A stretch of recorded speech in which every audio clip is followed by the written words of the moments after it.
के साथ। तकरीबन 1 महीना हो गया था विष्णु को उस लड़की को बालकनी से देखते देखते।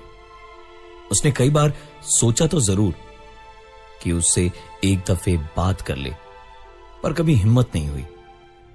आज विष्णु ने ठान लिया था कि उससे बात करके ही रहेगा। तुरंत तैयार होकर सामने वाली बिल्डिंग के अंदर चला गया। एक एक करके फ्लोर पार होते और लिफ्ट में खड़े विष्णु के माथे से पसीना थोड़ा और बहता। आखिरकार विष्णु 10वें माले पे उतरा। उसके फ्लैट की घंटी बजाई। दरवाजा अगले 10 सेकंड तक नहीं खुला। 2-3 बार और बेल बजाई तो एक लड़के ने दरवाजा खोला।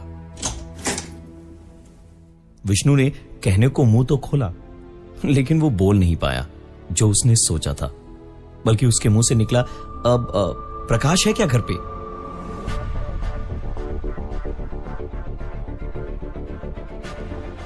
उस लड़के ने पूछा, जी कौन प्रकाश?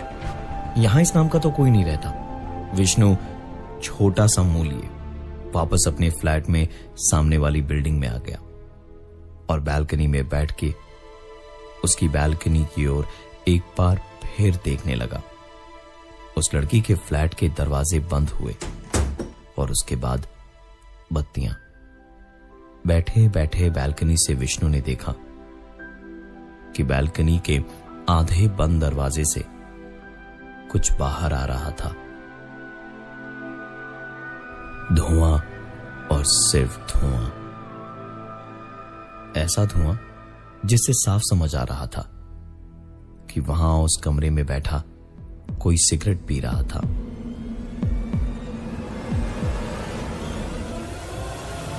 विष्णु ने अपने घर की लाइट्स वगैरह बंद की और सोने चला गया। सुबह आंख खोली तो बालकनी में जाते ही वो लड़की एक बार फिर दिखाई दी। आज तो विष्णु उसे जाने दे ही नहीं सकता था। आज तो उसे उससे बात करनी ही थी।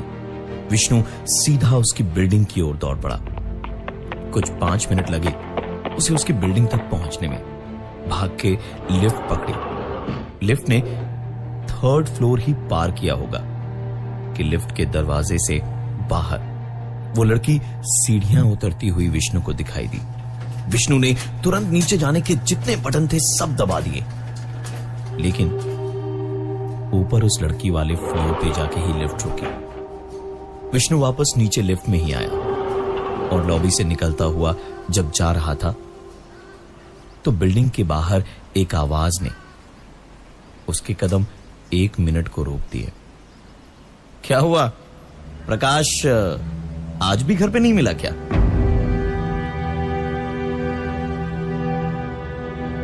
नजर घुमा के देखा तो वही लड़का बिल्डिंग में कहीं बाहर से अंदर आ रहा था।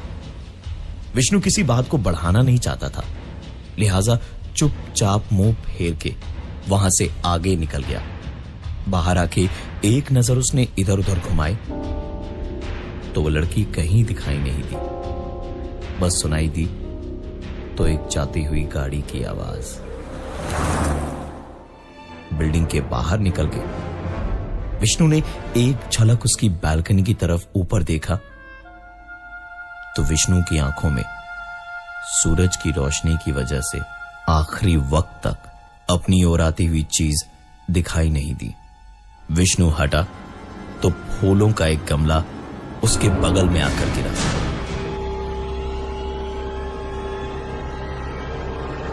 विष्णु ने तुरंत अपने घर की ओर दौड़ लगाई। घर पहुंचा और उस दिन घर से बाहर ना निकल के विष्णु ने घर पे ही रहना बेहतर समझा।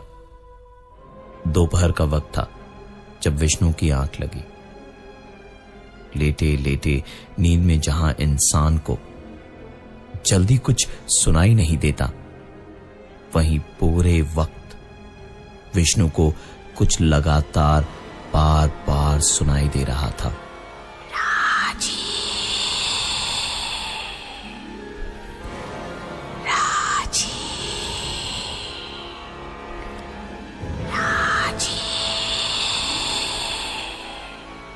विष्णु चाह कर भी सुकून से सो नहीं पाया।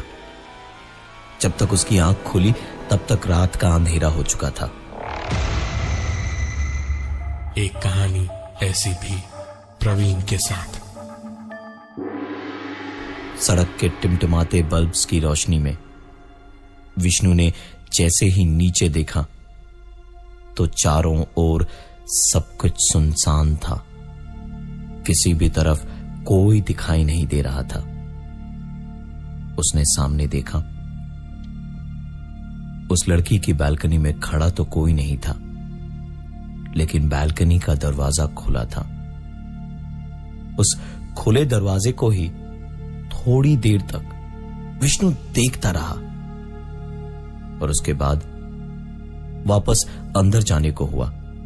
उसने अपना दरवाजा खोला तो पीछे उस लड़की की बालकनी से भी एक वैसी ही आवाज आई। विष्णु ने वापस अपना दरवाजा बंद किया तो सामने उस लड़की के घर का दरवाजा भी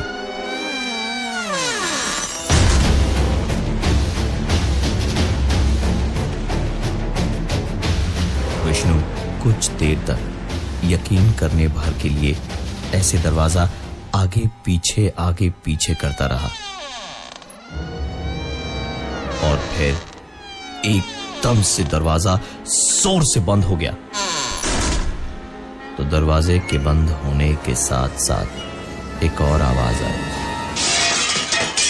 पलट के देखा तो सामने वाली दीवार पे लटकी दीवार खड़ी गिर के टूट गई थी और जहां पर वो लटकी हुई थी वहां उस दीवार पर लिखा था, राजीव राजीव राजीव। विष्णु चिड़चिड़ाता हुआ बत्ती जला के कांच के टुकड़े साफ करता कि उससे पहले ही उसके घर की डोरबेल बजी।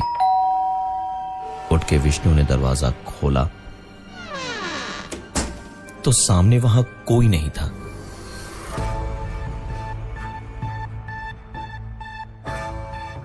विष्णु ने 2 कदम आगे बढ़ाए, बाहर सीढ़ियों की तरफ, नीचे और ऊपर दोनों तरफ देखा तो सीढ़ियों पर भी ऊपर नीचे उसे कोई दिखाई नहीं दिया।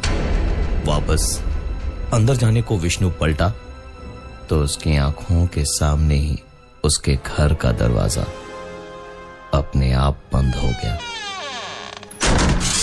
विष्णु कुछ देर तो बस खड़ा खड़ा देखता रहा और फिर धीरे धीरे दरवाजे को खोलकर अंदर आया।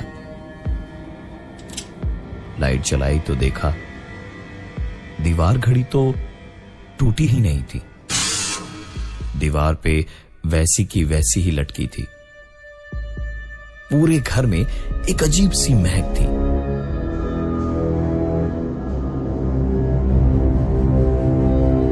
विष्णु को यह सब देखते देखते ही एक आवाज सुनाई दी।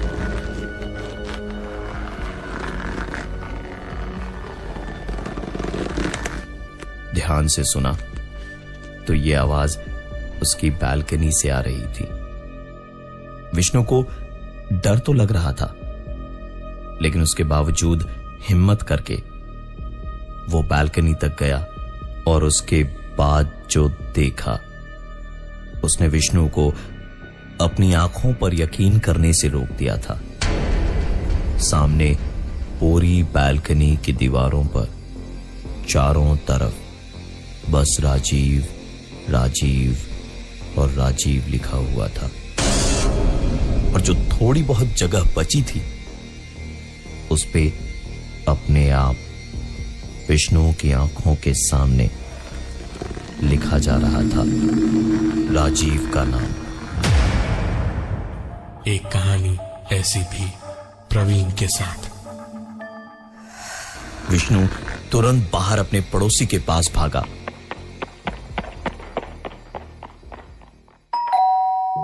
दरवाजा पड़ोसी की बीवी ने खोला।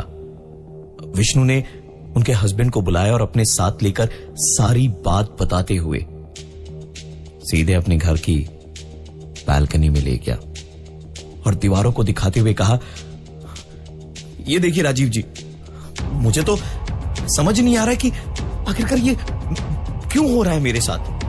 राजीव जी ने पहले बैल्कनी देखी, फिर एक नजर विष्णु को देखा और कहा, क्या हुआ है? सब कुछ तो ठीक ही है, यहां तो कुछ भी नहीं है दीवार पे।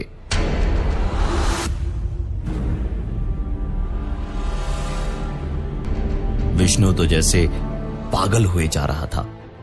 दीवारों को दिखाते हुए उसने कहा, अरे ये देखिए ना, लिख तो रहा है कोई अपने आप दीवार पे, आप ही का नाम। और आप है कि आपको दिखाई नहीं दे रहा? मजाक लग रहा है आपको? राजीव जी ने बताया कि उन्हें इस बैल्कनी में कुछ भी अजीब नहीं लग रहा, लेकिन हां, सामने वाली बैल्कनी में एक बेहद खूबसूरत लड़की जरूर दिख रही है। विष्णु ने उस तरफ देखा तो लड़की मुस्कुराती हुई उन्हें वहां आने का इशारा कर रही थी। विष्णु ने राजीव को उस लड़की से जुड़ी सारी बात बताई तो राजीव ने कहा कि अगर इतनी दिक्कत है तो चलो आज बात कर लेते हैं, मैं साथ चलता हूं तुम्हारे।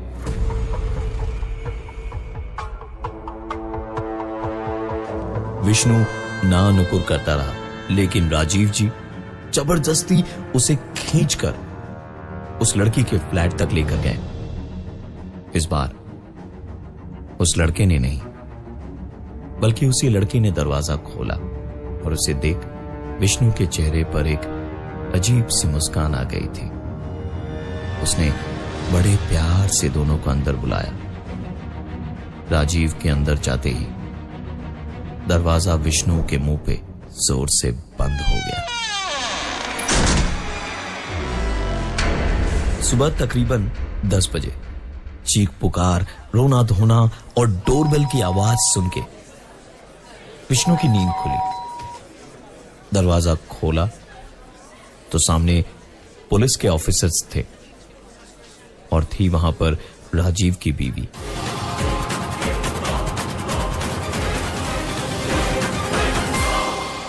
विष्णु से पूछताछ हुई राजीव के बारे में। उसकी पत्नी का बयान था कि विष्णु राजीव को लेकर अपने घर आया था और उसके बाद से किसी ने राजीव को नहीं देखा। विष्णु पहले तो कुछ नहीं बोला, फिर उसने बोला कि उसे कुछ भी याद नहीं ठीक से, लेकिन हां, राजीव उस सामने वाली बिल्डिंग के फ्लैट में गया था, इतना याद है उसे। पुलिस तुरंत उस फ्लैट में पहुंची। दरवाजा लॉक था, दरवाजे को तोड़ा गया तो सामने राजीव की नोची खसूटी हुई लाश पड़ी थी। आखिर में विष्णु ने पुलिस को बताया, एक कहानी ऐसी भी प्रवीण के साथ। मैं काफी दिन से परेशान था। सामने वाले फ्लैट में एक लड़की मुझे रोज बैल्कनी में दिखती थी, मुझसे मदद मांगती थी। एक साल पहले मैं दिल्ली में रहने आया था। मैं एक टूर पे बैंगलोर गया था ऑफिस के काम से। बीवी से फोन पे बात कर रहा था जब वो अचानक चीखने लगी। मेरे घर में 4 लोग घुसे थे, चोरी और रॉबरी के इरादे से। चोरी तो करी और मेरी बीवी और बच्ची दोनों को मार दिया। सोफिस्टिकेटेड लाइफ, सोफिस्टिकेटेड लाइफ जीने वाला राजीव भी उन रॉबर्ट्स में से एक था। पिछले 6 महीने में राजीव को मिला के 3 लोगों को सजा दी है मेरी मरी हुई बीवी ने।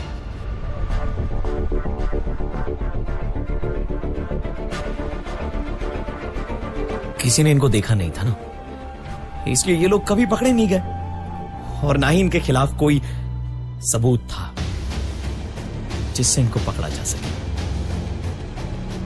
मुझे तो सबने देखा, लेकिन क्या सबूत है कि मेरा इन सबसे कुछ लेना देना है? अब मैं आखिरी बदला लेने के लिए अपनी मरी हुई बीवी के साथ पौंडीचेरी जा रहा हूं। किसी की छुट्टियां खत्म होने का वक्त आ गया है। वो लड़की जो बैल्कनी में मुझे दिखती है, जिससे मेरा कई सालों का रिश्ता है, वो कोई और नहीं, मेरी बीवी।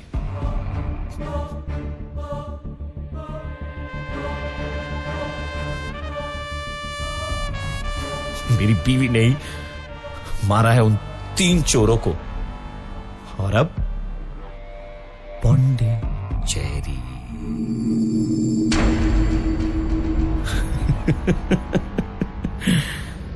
आप और आपका सिस्टम।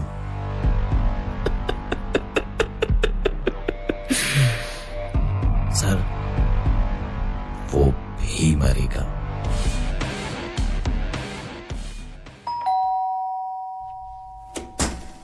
बोलिए। नमस्कार जी, मेरा नाम विष्णु है। पौंडीचेरी में नया हूं।